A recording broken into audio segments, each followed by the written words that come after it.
எப்ப இந்த தர்கா வழிபாடு கூடும் என்று நீ சொல்லுகிறீங்களே, அதுதான் சத்திய பாதை என்று நீங்க பேசுறீங்களே. அப்படி என்றால் இந்த சத்திய பாதை என்றால் இந்த தர்கா வழிபாடு அது சரியான ஒரு கொள்கை என்றால் ஆயத்திலிருந்து நீங்க காட்டு. சுலைமான் நபிக்கு மிகப்பெரிய தர்கா இருந்தது, தர்கா இல்லாம இருந்தது. நபி அவர்கள் கட்டினார்கள், நபி அவர்கள் அங்க போய் பாத்தியா ஓதுனாங்க, நபி அவர்கள் அங்க போய் பத்தி கொளுத்தி வச்சாங்க, நபி அவர்கள் அங்க போய் பல கொலையை எடுத்துட்டு போறாங்க. எதா இருக்கட்டும், இப்படி ஒரு செய்தியை காட்டு.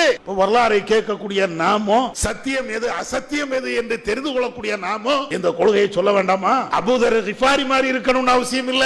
குறைஞ்சபட்சம் ஒரு மூமினாக ஈமான் உள்ள ஒரு நல்லடியாராக நாம வாழ வேண்டாமா? வாழ்வதாக இருந்தால் இந்த கொள்கையை எல்லா இடத்திலும் சொல்லணும். தர்கா வழிபாடுகள் கூடி இருக்கக்கூடிய இந்த நேரத்தில் அதை எதிர்த்து பிரச்சாரம், ஷிர்க்குகளும் அனாச்சாரங்களும் பிதஅத்துகளும் கூடிக்கொண்டே இருக்கக்கூடிய இந்த நேரத்தில் ஒவ்வொரு இடத்திலும் பிரச்சாரம். நம்முடைய குடும்பத்திலே இருந்து ஆரம்பிப்போம். நம்முடைய தாய்